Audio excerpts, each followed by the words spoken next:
Doctora Ligia Pinto, directora del laboratorio Frederick National Laboratory for Cancer Research. Es la directora del programa de vacunas, inmunidad y cáncer del Laboratorio Nacional de Frederick. Su laboratorio ha desempeñado un papel fundamental en la comprensión de las respuestas inmunitarias sistémicas y de la mucosa inducidas por las vacunas con licencia contra el VPH en ensayos clínicos y ha promovido el desarrollo de una iniciativa internacional de estandarización de la serología del VPH. Ha trabajado en el área de inmunología de enfermedades infecciosas y vacunas durante los últimos 30 años, con más de 130 publicaciones y una serie de premios distinguidos. Recibamos con un caluroso aplauso a esta gran directora, la doctora Ligia Pinto.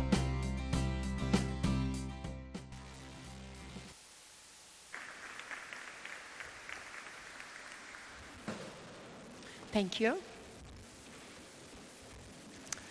First, I would like to thank the organizers, particularly Dr. Luis Herrera, for inviting me to be here today to present and talk a little bit about our work on HPV vaccines. So I'll give you a little bit of an introduction on human papillomavirus. This is a non-enveloped double-stranded DNA virus. There are more than 200 types that have been identified. From those 200 types, about 40 types are sexually transmitted. And from those, 13 of them can cause cancer. So we call them high-risk oncogenic types. Examples are HPV 16 and 18 types, which account for about 70% of cervical cancer cases in the world. The low-risk types, which are the remaining, so non-oncogenic, they are not associated with cancer development. Examples are, and you may have heard, HPV 6 and 11, which are associated with more than 90% of anogenital warts. The virus is comprised by two structural proteins, L1 and L2. And these are important because they are the basis. L1 is the basis of the current prophylactic vaccines. This is the most common sexually transmitted infection, so very important in public health. A little bit about the incidence and distribution of cancers attributable to HPV. HPV causes approximately 5% of the cancer cases in the world. It causes virtually all cases of cervical cancer, and it causes a proportion of cancers at other anogenital sites as well as oropharynx. And so it's a problem both for males and females worldwide. Cervical cancer accounts for about 83% of HPV attributable cancers globally. So it's a very big problem worldwide. So these are the estimates, the recent estimates from 2018. So there is about, in 2018, there were 569,847 new cases of cervical cancer worldwide. The distribution is quite different depending on the geographic area that we are talking about. In terms of mortality, is the leading cause of death in women worldwide. So just this past 2018, there were 311,000 women that died of cervical cancer. This means that at least one woman dies of cervical cancer about every 2 minutes. In terms of the natural history of the infection and development of cancer, so the infection is very common. So most of us, sexually active, will encounter the virus. And then most of the infections will clear. But a small percentage of those infections, for a variety of reasons, from the host or the virus, will then progress into precancer. And a small percentage of those will lead to cancer. So the majority of the infections will clear within 2 years. And as we can see here, on the right side, we can see that there is a peak of incidence early adult ages after sexual activity initiation. So these infections and the HPV-associated cancers, fortunately, are preventable. We have 3 L1 VLP, virus-like particle, licensed HPV prophylactic vaccines. So they are based, as I told you, on the capsid of the virus, which is the L1, and they are produced by recombinant technology. So they are non-infectious, they have no DNA material. The 3 vaccines, the most recent is, as you can see on the right side of the screen, is the non-valent vaccine. So that protects against 9 different HPV types, 7 of which cause about 90% or can cause about 90% of the cervical cancer cases. And they have also the HPV 6 and 11, which will protect against more than 90% of genital warts. So these vaccines were initially approved in 2006. So we have more than a decade of experience in seeing the benefits of these vaccines that we have available. They were recommended initially for ages 9 to 26 years, both for females and males. And there is a new recommendation recently approved by FDA, October 2016, that now recommends 2 doses of vaccines for individuals 9 to 14 years of age. Also, there is a new approval by FDA, very recent, end of 2018, that expanded the age of vaccination, now up to 45 years of age. These vaccines have demonstrated in efficacy trials a very high efficacy against new cervical precancer and genital warts in clinical trials, randomized clinical trials.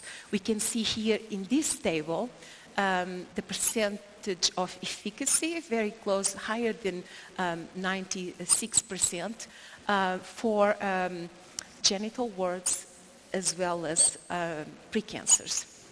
And this is both for the quadrivalent vaccine that we have, the 9-valent, which is the most recent, and also the bivalent. The efficacy of these vaccines goes beyond cervical cancer. So as demonstrated, very strong efficacy against cancers associated with HPV at other genital sites that we have listed here, and protecting against infection and also development of precancer lesions. So what are the potential mechanisms of vaccine-induced protection in general against infection and disease? So typically there are 2 mechanisms of immunity that are responsible for protection induced by vaccines. One is the humoral immunity, which is mostly related to antibodies that protect against infection. The other one is cellular immunity. In this case of this particular vaccine, this is a prophylactic preventive vaccine. The most important mechanism is believed to be humoral immunity, so neutralizing antibodies that will block the infection at the mucosal sites, at the epithelial cells, at the various mucosal sites. The vaccine itself induces a variety of immune responses. So the antigen, as you may know from your immunology or biology classes, the antigen will induce, is presented to the CD4 T cells, and then CD4 T cells, they are helper, so they are going to help immune responses generated by the B cells, as well as helping responses by your cytotoxic CD8 T cells. As I mentioned, this vaccine, L1VLP based, works through antibodies, and this has been demonstrated very early on the 90s. As you saw, the approval of this vaccine occurred in 2006. These are studies that were done in the 90s, that actually demonstrated that vaccination with VLPs were inducing very strong neutralizing antibodies that were blocking infection, as well as you can see in this graph in the left, they were also blocking wart formation. It's important to note that this vaccine is preventive, is not therapeutic, so has no really effect on regression of established lesions. So in this slide, you can see some of the work we did initially. This was pre-licensure of the vaccines. So I started working in the field of HPV and HPV vaccines in 2001. This was prior implementation, approval of the vaccines. And what you can see here initially, it's the same procedure we typically do when we work with an antigen, with a new antigen. We typically screen a variety of immune responses that are induced by this type of antigen. So that's what we did in these studies, is that in the context of a phase 1, phase 2 trial, we actually looked, and you can see here in the left side of the screen, we looked at antibodies, which are represented with the blue squares, and we look also at proliferative responses by the T cells. And you can see, if you concentrate on that first graph, we can see that after vaccination, and these individuals received still the original 3 recommended doses, after vaccination, we see a strong induction of antibody responses, as well as proliferative responses, which are associated with that recall response to the antigen when you are actually vaccinated, not only with the VLPs, but with other vaccines. So that indicated that we had activation of both our humoral immunity as well as our T-cell responses. In the lower graph, we can see that in addition to the antibody responses, we had also activation of cytokines. And cytokines are these mediators that really communicate between cells and activate pathways and different types of immune responses. So interestingly, with this vaccine, we were now seeing responses also, induction of cytokines that are very important in setting up a variety of protective responses. So to summarize here, because I'm not going to show you all the various studies we did and we published, we see that there is strong induction of type-specific neutralizing antibodies. In data that I'm not showing today, these antibodies are of the subtype. There are several subtypes of immunoglobulins. These antibodies are of the IgG1 subtype. We saw induction of CD4 and CD8 responses, and I'll show you next in the next slide. And we saw a complex cytokine response. Beyond these 3 cytokines, we analyzed with our Luminex based platform a variety of Th1, Th2, so different types of cytokines that play different roles in the immune system. And we saw a very complex cytokine response. In addition, this vaccine, the L1 VLPs, actually induce a very strong innate immune response.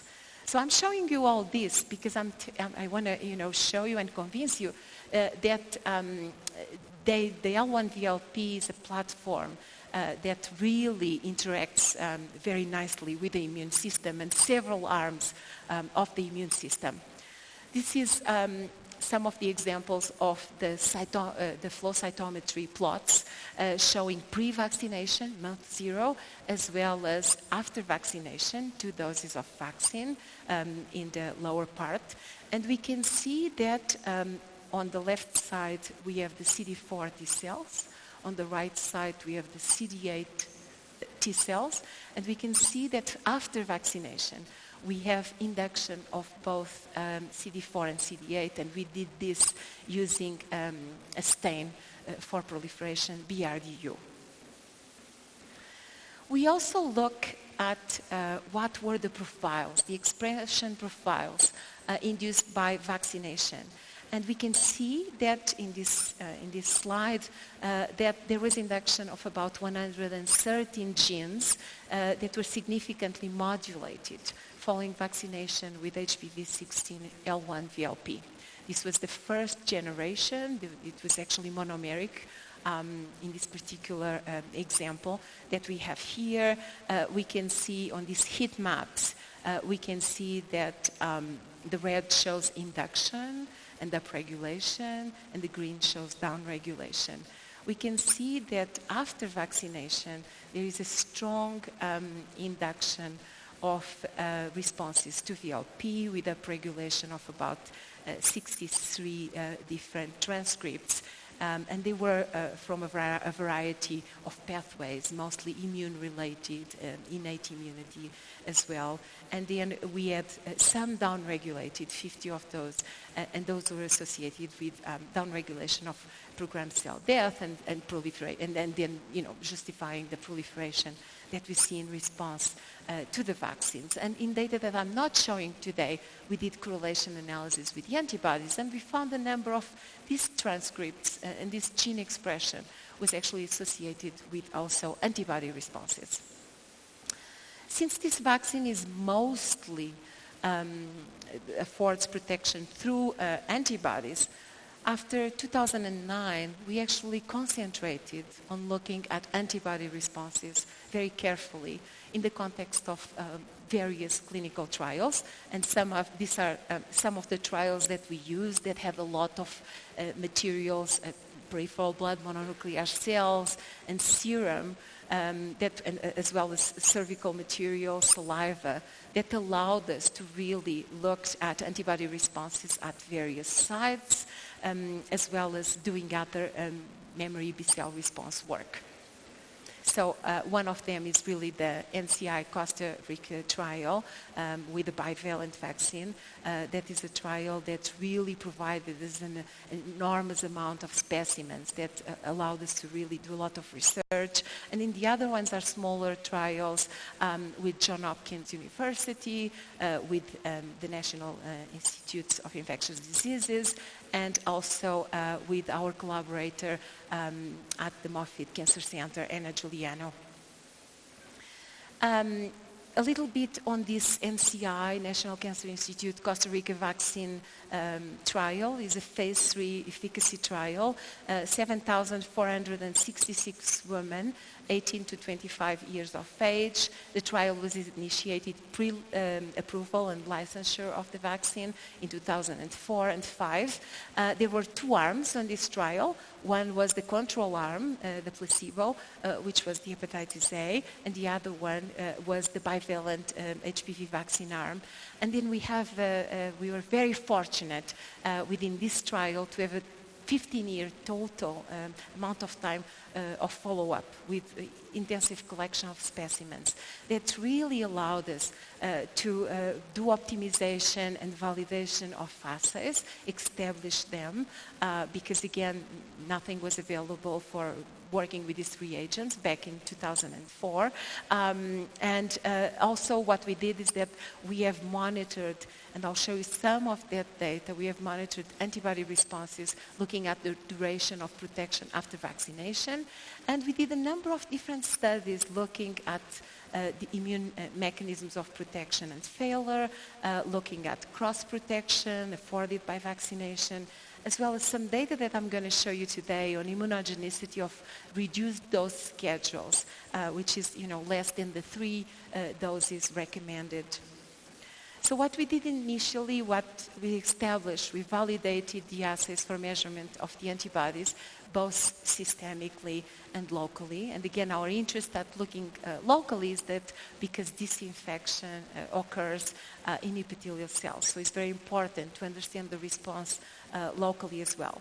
So this is the battery of assays that we actually established, developed, and validated for specifically serology. And we were interested not only on measuring the quantity of the antibodies that were induced by vaccination, but also the quality of the antibodies and the function of the antibodies. Because sometimes you may have a lot of antibodies, but if they are not functionally, then they may not provide the benefit that one will desire. So to measure the quantity of the antibodies, we established ELISAs, and as I told you, these are immunoglobulin G ELISAs against HPV 16 and 18.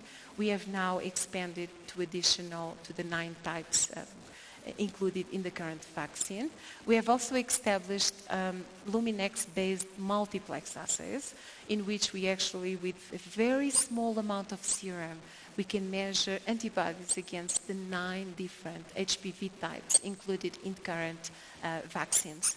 For the quality, we developed and validated assays, more cell biology assays in the sense of neutralization. So these are cell-based to see if the serum from vaccinated individuals will block infection.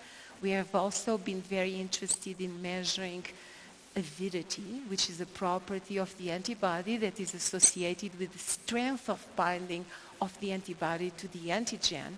And we have also set up assays to measure memory B-cell responses. These are called ELISpot assays, and they allow us to enumerate the number of memory B-cells that are generated in response to vaccination. I want to emphasize that we had to start from scratch with all this.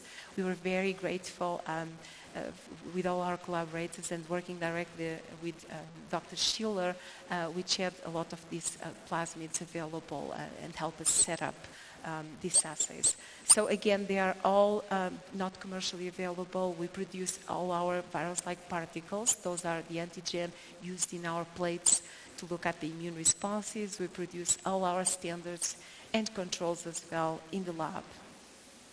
So here I would like to show you some of the antibody responses induced by the HPV 16-18, the bivalent L1 VLP, using specimens, serum specimens from the NCI Costa Rica vaccine efficacy trial. We can see that there is a strong induction of antibody responses against HPV 16 in red with the circles, and HPV 18, the blue triangles. And these antibody responses, we can see there were 3 immunizations in all these studies up to now. We can see that after the 3 doses of vaccine, there is a peak response that occurred here at month 12. And then with the immune response, that's what typically happens. You have a peak, and then you have a decline, and then a plateau of response. And so we typically with this vaccine, we get a plateau of the response at 24 months after vaccination. So we see that the vaccine induces very strong antibody responses, both to HPV 16 and 18. And I want to emphasize that they are much higher than the responses that we typically see with natural infection, several logs higher. As I told you, we are interested not only in quantity but also quality. So these are the results using our avidity assay that we developed at the Frederick National Lab. And we can see that after vaccination, after each dose of vaccine, there is an increase on the avidity. And this is a follow-up study up to 36 months after vaccination. We were interested in understanding, as I showed you in the table with the several licensed vaccines, we were interested in understanding how do the responses compare both with the bivalent and quadrivalent. This is a study used with specimens from a phase 2 vaccine trial. And we can see on the left we have anti-HPV 16 antibody responses. On the right we have HPV 18 antibody responses. The circles, green circles, are related to the quadrivalent vaccine, and the blue circles are related to the bivalent vaccine. And we can see that after vaccination, again, there is a strong immune response both to 16 and 18 for both vaccines, although we have a little bit higher responses typically with the bivalent vaccine. And that's, we think that is related to the type of adjuvant that the bivalent uses that is different from the quadrivalent. But overall, the pattern is quite similar between the 2 vaccines. And this is in agreement with similar efficacy observed for these vaccines. Again, when we look at the avidity, that quality of the antibody, of the strength of the binding of the antibody to the antigen and to protect against infection. So it's a feature that vaccinologists like to look at. We can see that there was also induction of a strong avidity of the antibody responses, both the HPV-16 and HPV-18 with both vaccines. There is typically a slightly lower response to the quadrivalent. I mentioned that we're very interested in looking at also antibodies at the sites of infection. So what you can see in these graphs is a correlation analysis between the antibody levels induced by vaccination in the serum, and then we can see on the x-axis the antibody levels at the cervix for, on your left, HPV-16, on your right, HPV-18. And we can see that there was a very good correlation between the level of antibodies observed at the cervix when compared to those levels found circulating at the systemic level.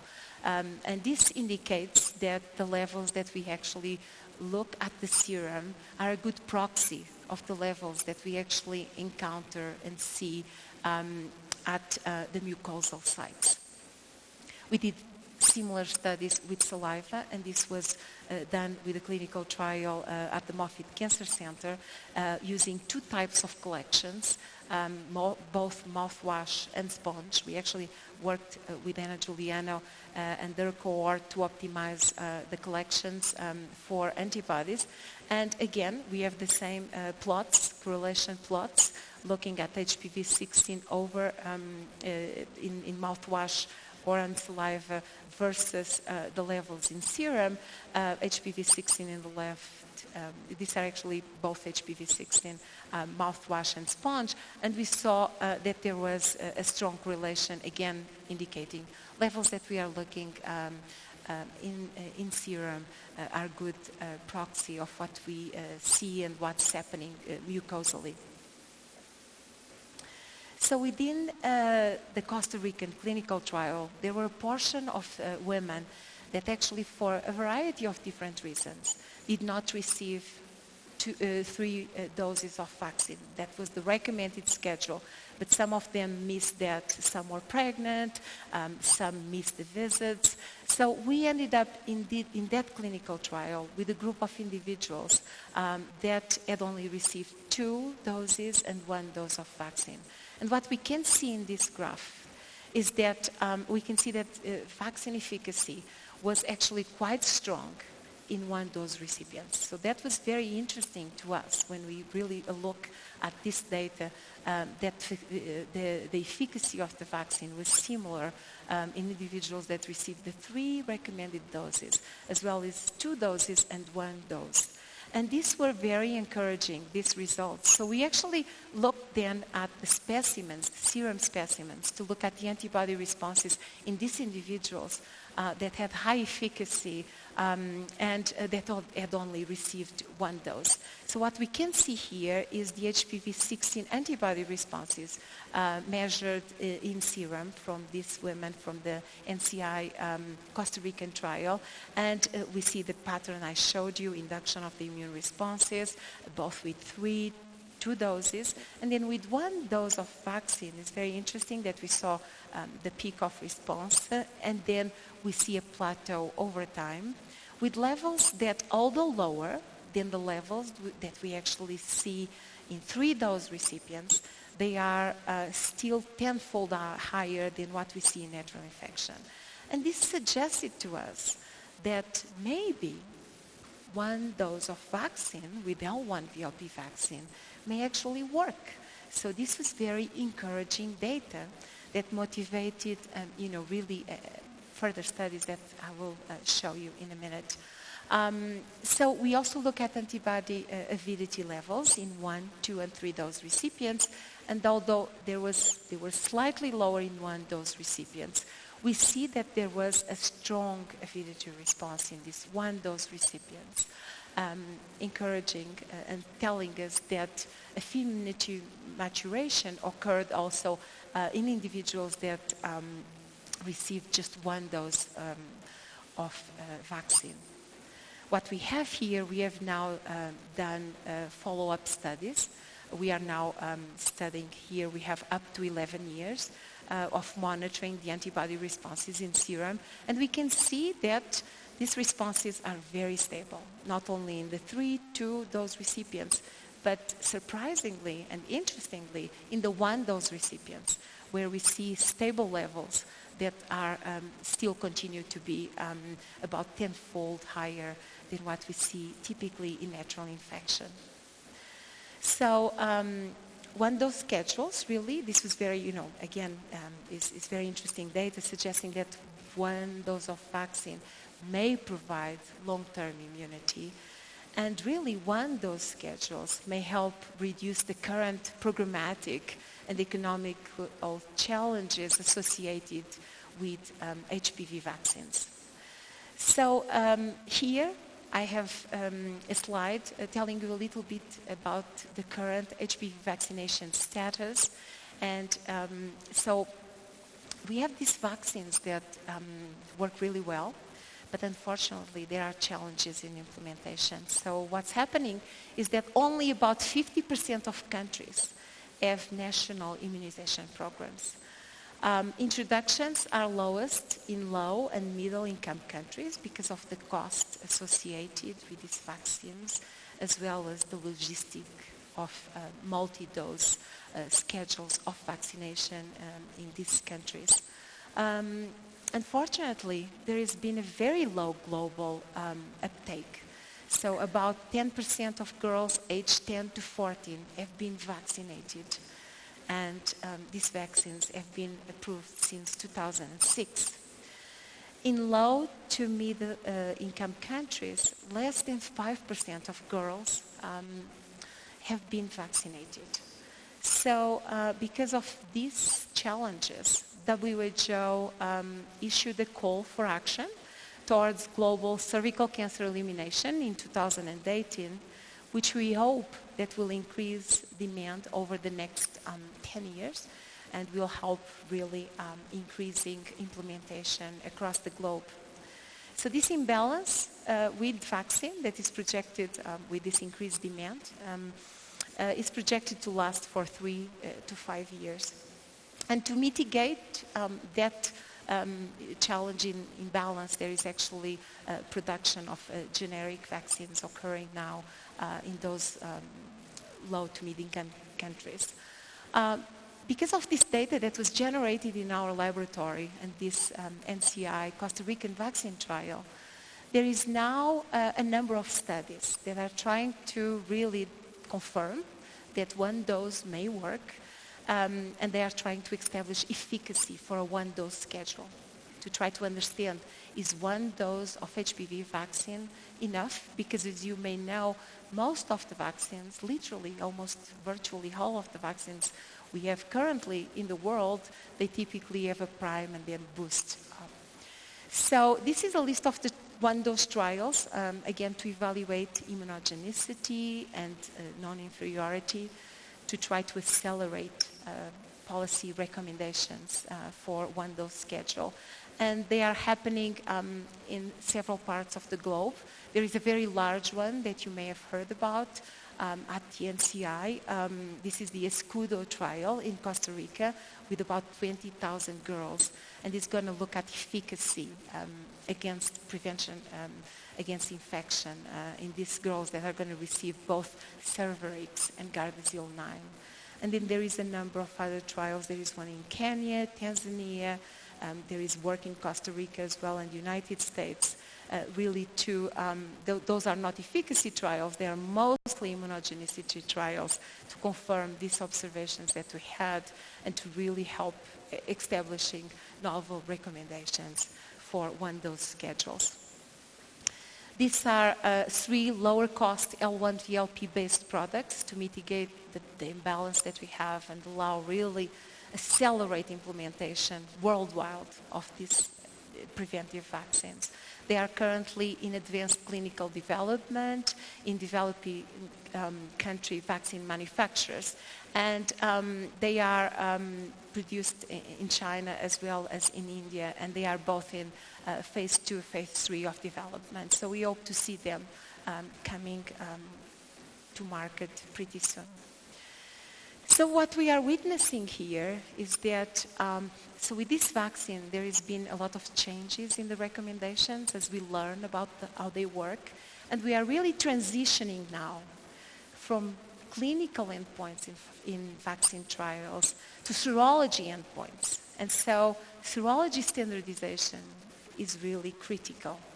So there is an increased number of trials that are going to propose, and they are proposing now, to use serology as endpoints in clinical trials. However, a challenge that we encountered is that there were no commercially available validated assays. There was also a lack of uniform, standardized assays, procedures, and reagents that will be accessible to the vaccine trial community to do this monitoring and look at immune responses to vaccines. And what we see in the field, and if you do a PubMed search, is that each vaccine trial has used a different serological method with different antigen, virus-like particle production methods, as well as different reporting units, making really difficult to compare this enormous database that we have. And then, difficult to compare the results of all these different studies. So, because of all these challenges and to address these unmet needs, a group of us got together in 2016, and we organized a meeting to really, with several participants from CDC, NCI, different universities, different serology labs. And we really did the gap analysis of what was happening in serology and all these increased demands in testing. And so we felt that there was an urgent need for standardization of the methods to look at immune responses to vaccination. And so what we did is that we established this HPV serology standardization initiative in 2017 with the support from NCI and the Bill and Melinda Gates Foundation. And we established this at the Frederick National Lab. And this was an initiative to work in partnership with the international HPV serology community to promote further standardization, harmonization, and proficiency of HPV serology assays to assess vaccine immunogenicity in vaccine trials for novel vaccine recommendations. And we are doing this through the development of qualified assay standards in our laboratory, in our HPV serology lab, at the Frederick National Lab. We are producing these critical reagents, the HPV virus-like particles, for all the types included in the current non-valent vaccines. We have developed multiplex assays that are going to allow us, with very small amount of serum from these trials, to measure antibody responses against the types of interest, up to 9 types right now, but that is going to increase. And we are establishing, working with the community, and establish guidelines for both methods and also data analysis that we are making available to everyone in the scientific community. We don't want to reinvent the wheel. So we are working all together to really try to build on what exists together. So, and we hope by doing this, that we'll be able then to compare data from all these different vaccine trials that are now starting and studies. And we hope that by doing this together and globally, that we'll be able to accelerate implementation of new vaccines and new vaccine recommendations in a manner that was not possible before. So our partners, we are really working globally. We have now, I was just looking at our database, we have now 20 different MTAs, really that go from Australia, Africa, the Americas, Europe, so really globally working together.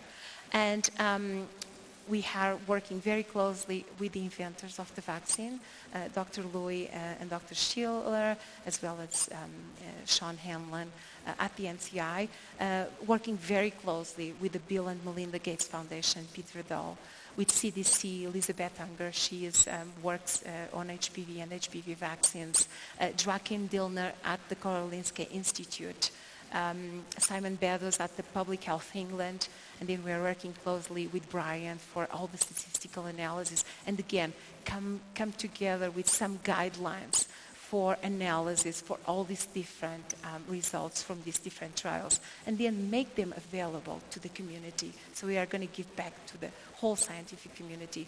So we are establishing collaborations with several academic serology labs and labs interested in doing vaccinology.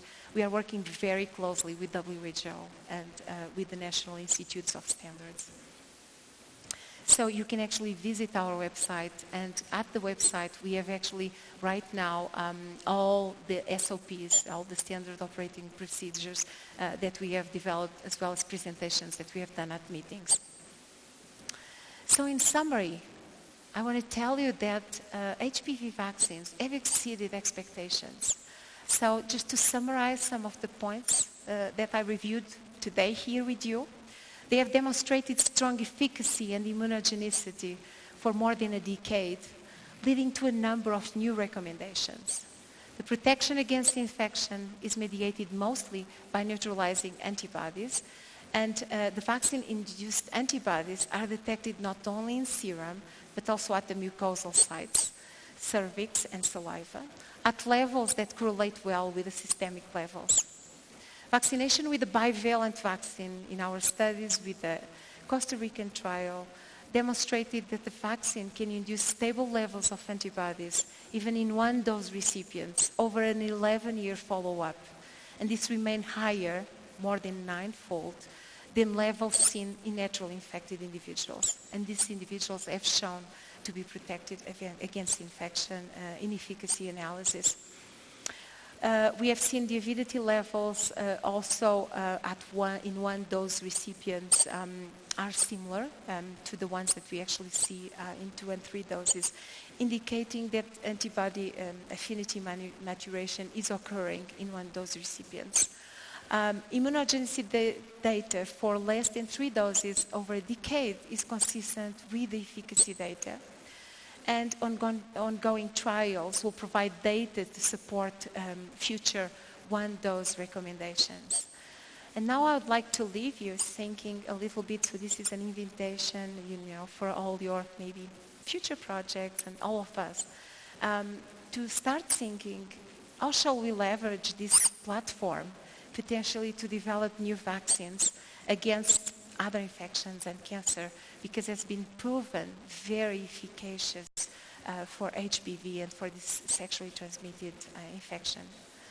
I would like to acknowledge, it took a village to do all this. I would like to acknowledge my colleagues at the HPV immunology and serology labs, at the Frederick National Lab, CDC, National Institutes of Biological and Standards, Division of Cancer Epidemiology and Genetics, the Laboratory of Cellular Oncology, Center for Strategic Scientific Initiatives, the Gates Foundation, and Moffitt Cancer Center for providing all the samples, for working with us and allowing us to do all this work in the area of HPV. Thank you so much for your attention, and please feel free to contact me anytime, visit our website to discuss anything or to partner with us. Thank you so much.